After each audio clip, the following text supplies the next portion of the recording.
I know it looks horrible when you look at it on the surface, but let's think about this for a second, because we've kind of seen a little bit of this before. But wait, I'm confused about how you have nested chain rules there. Mm-hmm. So you have that y minus y1 squared becomes 2 times y minus y1 times the derivative of y minus y1. And now, Which is just 1, anyway. is it just 1? Yeah, because the derivative of the Because y1 the is y1 0. The because the derivative y1 of is y derivative. is just 1. So then that y is multiplied into there somewhere. Not here. If you're talking about the nested one, right? Mm-hmm. So y minus y1, you take the derivative with respect to y. Unless I'm missing something here. Because it's a sum. This is dy minus dy1 dy. Right. So this is just 1, and this is 0. Right. So that's why I put the, unless I left it out over here. No, not taking derivatives. Taking an integral, yes. There shouldn't be a derivative. So we can double check that, but I'm pretty sure I left out 4 pi epsilon naught for sure. That much I know for a fact I left out. But I'm pretty sure everything else is reasonable. There is, by the way, there is a y minus y1 on top. Russ? Yeah, I see that, yeah. I'm on board with you now that I've worked it out myself. Okay. So, so that doesn't look particularly nice. However, let's make one simplification to this, and then look at it very, very carefully. I'm going to factor out the x and the square root of x squared plus y minus y1 squared. Square root. So I'm going to rewrite this top one because I want you to. So we get q over 4 pi epsilon naught x squared.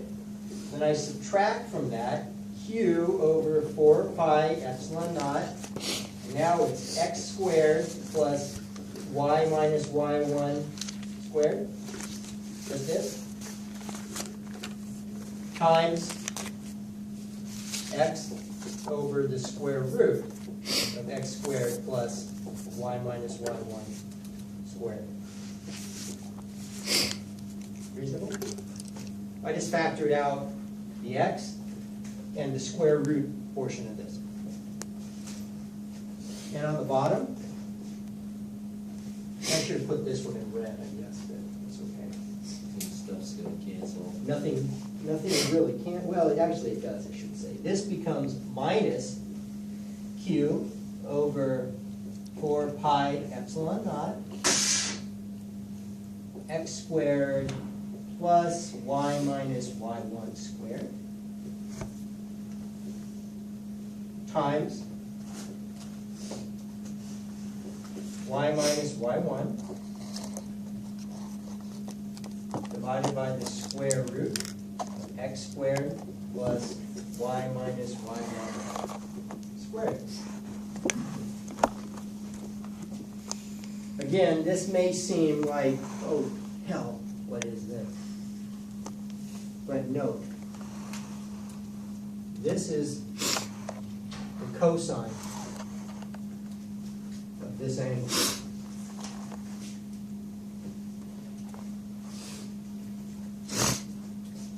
This is the sine of the same angle.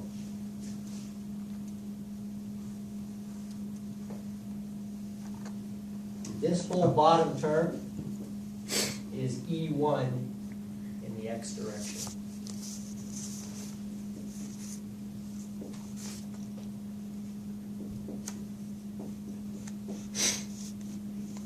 There's your proof. And the other side, Q over 4 pi epsilon naught x squared is E2 root A.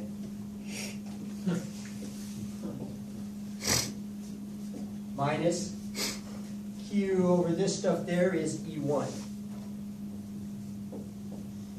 Cosine. That's how you would have solved the problem using it as a point charge. You would have said, okay, I can calculate E here, and that's pointing this way. I can calculate E here, and that's pointing this way, so I've got an X and a Y component. I would have to do that calculation from the beginning, just laying it out straightforward. God, it's that easy.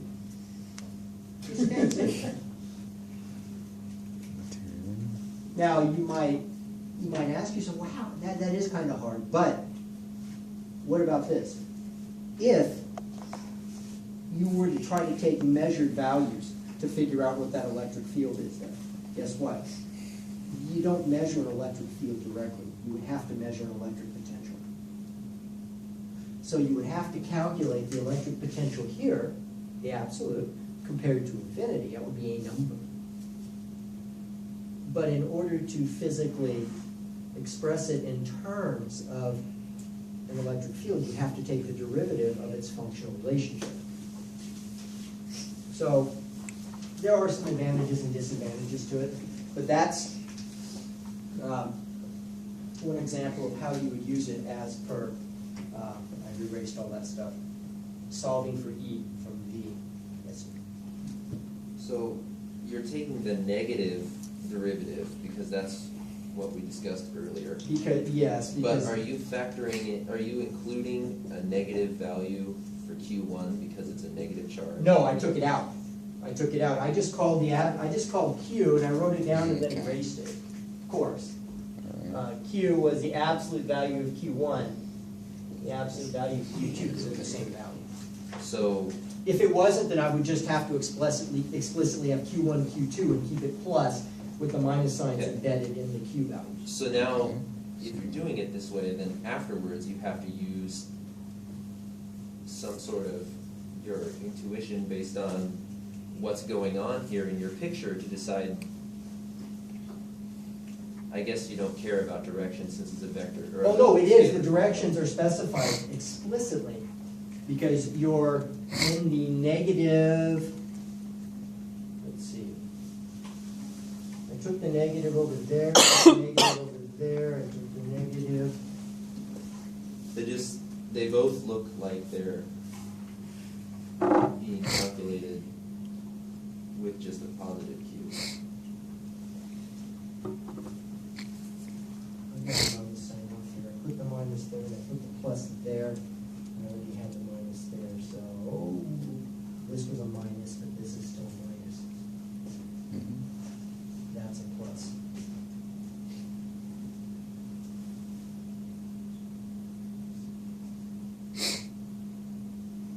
And that's, oh no, it is a negative. Because this is a negative value. I didn't have my signs off. That's great. I just wanted to verify that it's positive in the y direction. And since y1 is negative because we subtracted y1, it's a negative negative, it is a positive. So it all works itself out. So the negative negative here is the sign. Okay, so I just need to make sure that was straight. Yeah, I'm not 100% sure that I followed all the algebra there to. I was just making sure the minus signs were straight, and they are. So this was a plus. I did it right the first time, but I second guessed myself. Sorry to do that to you. But That's okay. It's okay. Point being, in this particular problem, it is easier to calculate the point charge and then work backwards. But they are functionally the same thing. Now, when you look at the capacitor, it's easier to calculate. Instead of applying Gauss's law, it's easier to look at the voltage relationship and immediately calculate the electric field directly. So, and I think that's the one we did. Did we do that? We did that one in class on Thursday last week, a long time ago, or Friday last week. I thought it was Friday. Friday last week. Okay, so go through this logic and even move the point P around and look at how it would change. Because the key is just understanding in premise. I mean, can you do a derivative? Yeah, there was some stuff there, but really it just came down to setting up the coordinate system. I think I mentioned this some point either in the fall or earlier this quarter. There's an old phrase that in physics, the true problem in physics is setting up the coordinate system. That's the hard part. So once you've taken derivatives, yeah, there's algebra there. We may not like the algebra. Wolfram, MathCAD, MATLAB, there are ways to deal with that. But setting it up in the first place is the hard part. But by the way, that general expression is correct for all values of x and y, not just the one particular calculated value of e that we calculated. So there's another advantage to this.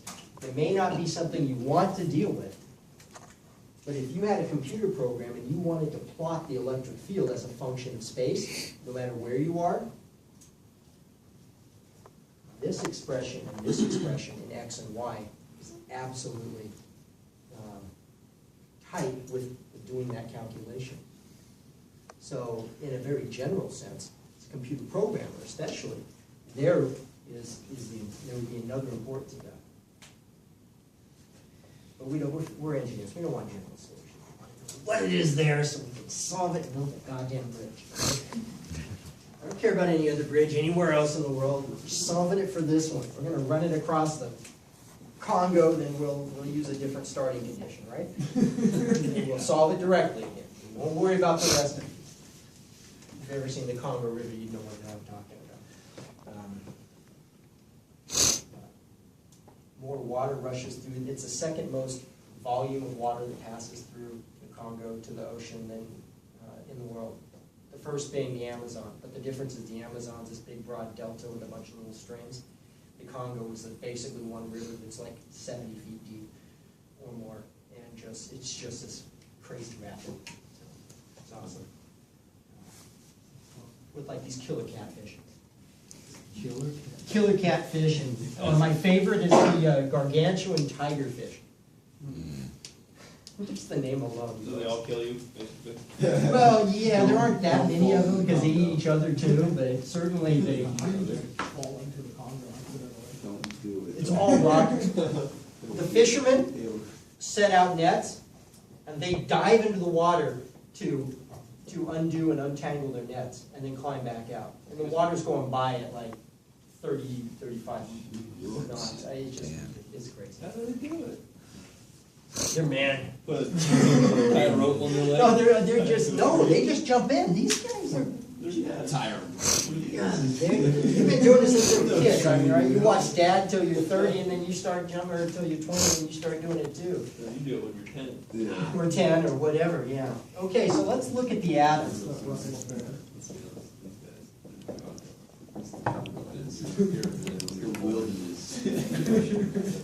By the way, if you want to know what I'm talking about, watch River Monsters. Oh, yeah? The Congo. Is that on the phone? Yes, that one is.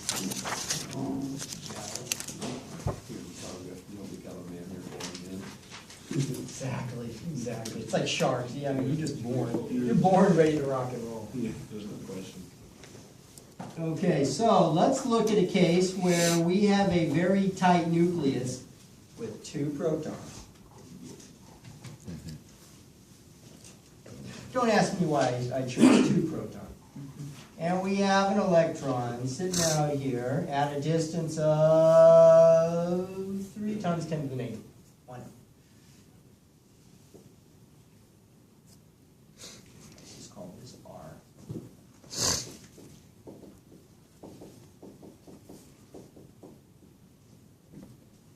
And let's look at the problem from a different perspective, though we can certainly calculate E from this as well.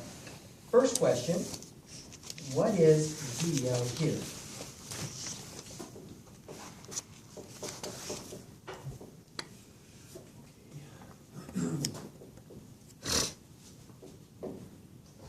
And here's the thing, among other things to take away. Whether you're here, whether you're there, regardless of where you are, as long as you stay along this circle, you're at the same electric potential. Because you're always the same distance away, and you treat it like a point charge.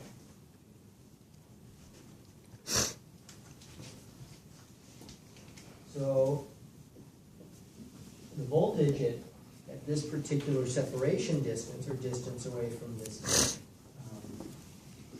and this is 2 protons. Would be the total charge, which would be 2 q proton, or 2e, I guess, if we want to go that route, over 4 pi epsilon naught r. Or twice what it would be for a single one charge. Or a single e proton. So, thinking, you didn't want me to think, I know it's awesome. Right, 9 times 10 to the 9th, 18 times 10 to the 9th, negative, or times 1.6. So it's about 1.3. 10? Negative 9 divided by negative 11, so it's about what, 50s or something? 48, maybe 24, 48, somewhere in the 10s, I know. I don't want to concentrate too. 1.6, so it's 10 to the negative 19. 4 10 to the 9th, 10 to the negative 10, 10 to the negative 11, maybe 10, so it's order of 10. 96. 96, okay, so it's about 100, or more than I thought. So at this distance away, this is kind of like a helium nucleus. If you're that distance away, it's not 96 volts. Okay, assuming that you put the calculation we've done, that seems reasonable. Because we've got 327 times 3, 60, 80, 90, 60.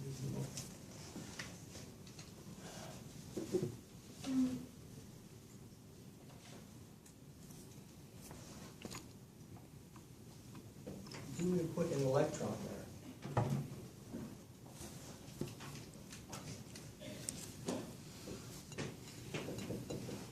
What is the electric potential energy of the electron?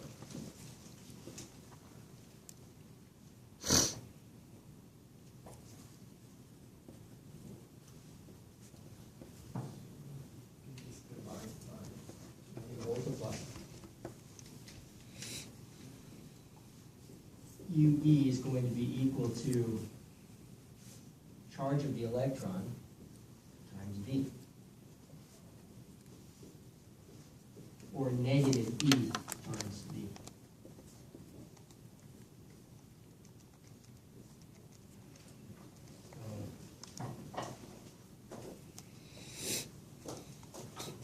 So negative 150 times 10 to the 18th or 17th? 17th. 17th.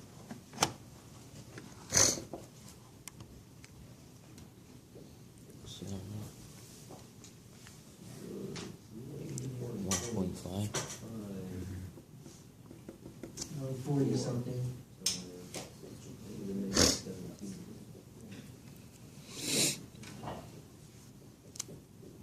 One 1.5 times 10 to the negative 17 joules.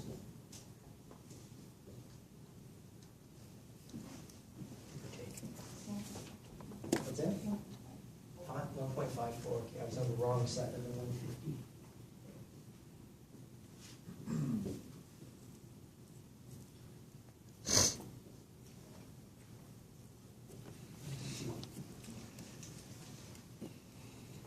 So that's how much energy that would have if it were there. What's the electric field, the electric force, and the kinetic energy there?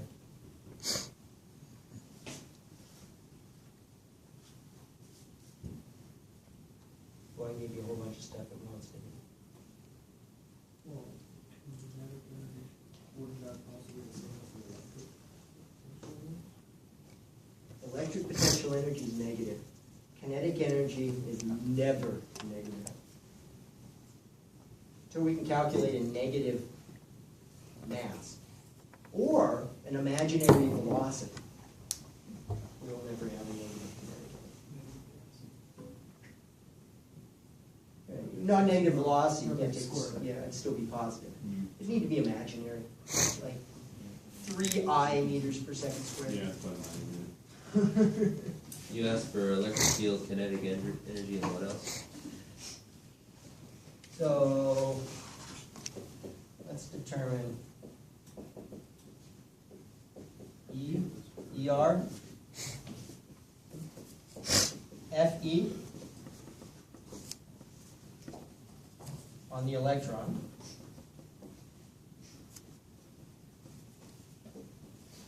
And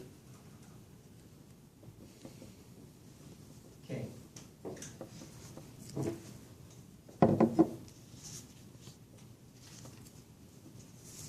assume kinetic energy of the electron as well. Yes.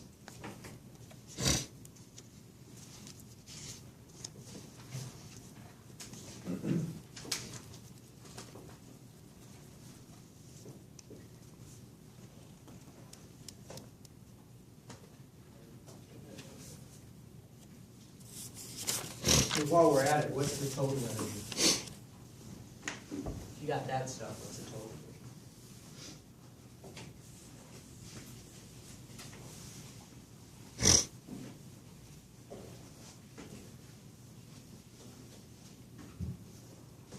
Is there a gravitational potential energy here? Sure, go ahead and calculate it. We need to. You'll be too many decimal places over to see it, but, yeah, oh no, there certainly is. The problem is the electron has 10 to the negative, or 9 times 10 to the negative 31 kilograms, so. Right, So times G is, right. yeah, And then some kind of height. sure. Sure. Use Newton's law of gravitation. So Why don't we just call it negligible? I think that's a good idea. Okay.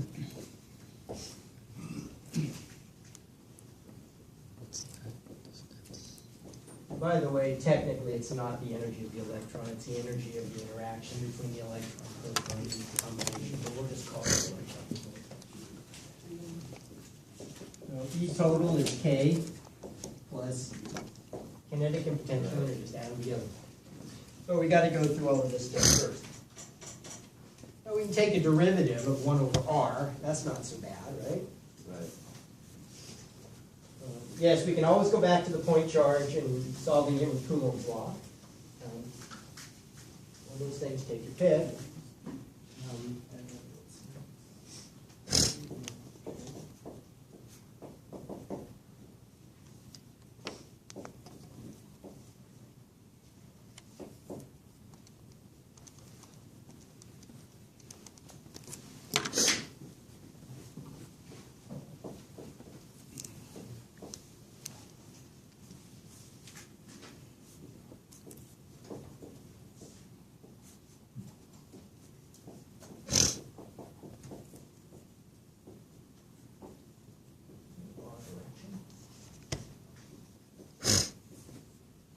How about Q over 4 pi epsilon naught R squared? Wow. Beautiful, beautiful. Minuses go away and we're left with Q. Okay. Or 2E over 4 pi epsilon naught big R squared. Pointing outward. Well, it doesn't matter, I don't care about that per se.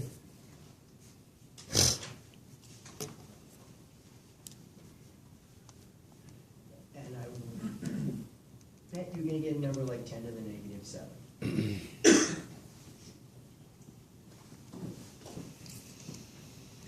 Not 48, not like 100 or 1,000 Newton. Oh no, I'm sorry, I'm thinking of force. This one's gonna be pretty high. It's gonna be 10 to the pretty decent number, 1,000 or 2,000 or something. So, R is 3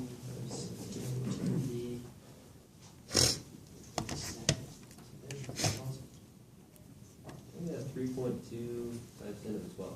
10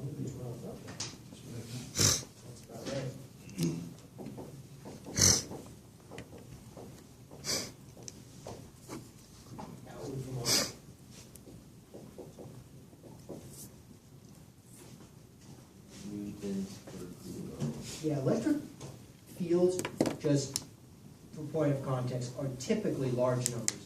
They're thousands to huge, huge numbers. But because the charges themselves are so small, the combination in terms of electric forces tend to be small numbers. So what's the electric force? Well, that's just. Q times E. Q times E. Minus mu E. And we know it's a negative charged electron, so just plug that in there. And 5.12 times 10 to the negative 7. Negative 5.1.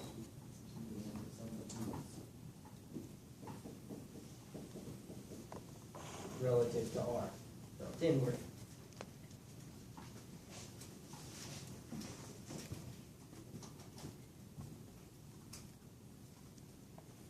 Now here's one that we did it in class, but it's one of those, if you don't remember, then you don't think about it, certainly. But to calculate the potential, or the kinetic energy, if you use centripetal force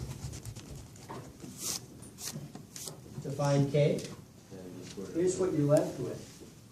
The net force, which is the centripetal force, is mv squared over r. That's function of definition. And I don't care about everything, I only need the magnitude of this. I'm not going to take a...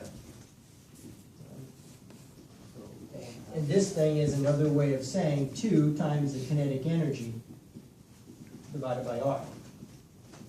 Because kinetic energy is 1/2 mv squared. This is mv squared, so it's 15. And this quantity should be equal to Fe. So if I wanted to calculate the kinetic energy, I would take Fe and multiply it times r and divide that by 2. And Fe times r, in a sense, is kind of like the work.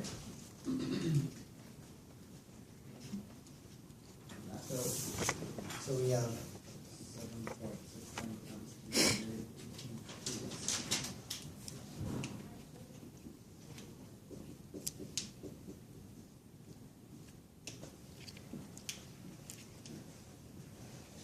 Now, this is a weird thing that is always true, but it's worth pointing out. The kinetic energy in this type of motion is always half potential. So that's the charges in forward motion. Kinetic energy 7.7. Potential energy 15.4. Signs are different, but they're pretty doggone close in terms of values. A factor of 2. It's kind of wild.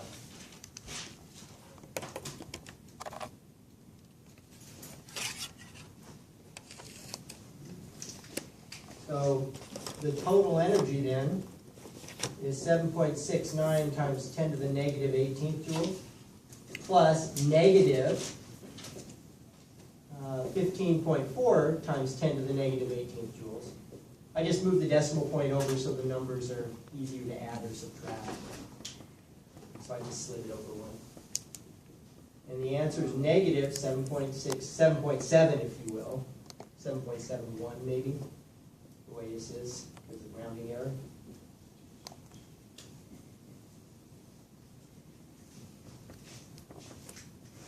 So the total energy is negative. Kinetic energy itself is positive. So, a couple things as we get ready to go here I want to point out is when we calculated the energy, the ground state energy of an electron, we just used the kinetic energy and said, oh, look, it's about this. Doesn't that look familiar? But if you calculate the kinetic and potential energy and get the total energy of the electron in that ground state orbit, it turns out to be the same number, just negative. Which is why I went through and had you guys do that calculation. I wanted to show you that that values are ballpark. So, I'll keep working on this in pieces, but those are the parts. Calculate potential difference, potentials by taking electric fields and integrating over path. Calculate electric fields by taking potential and differentiating over space. Potentials are scalar quantities directly related to energy. Electric fields, we talked about before, are vector properties directly related to electric force.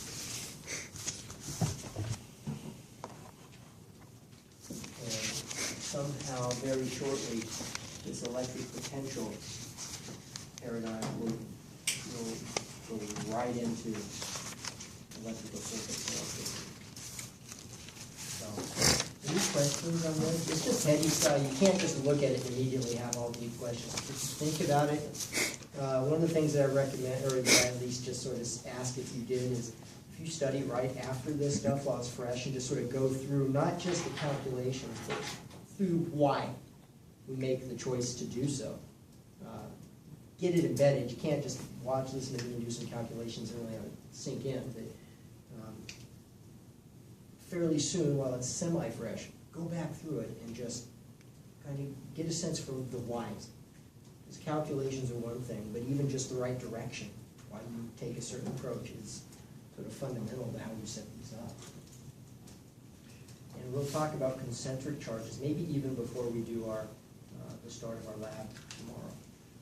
If you take spheres, like we use with Gauss's law, but now think about it in terms of electric potential, there's all kinds of additional things that we can take away from that. So, if you don't have questions, then good to go. Enjoy the rest of the day. That's like a little light subject.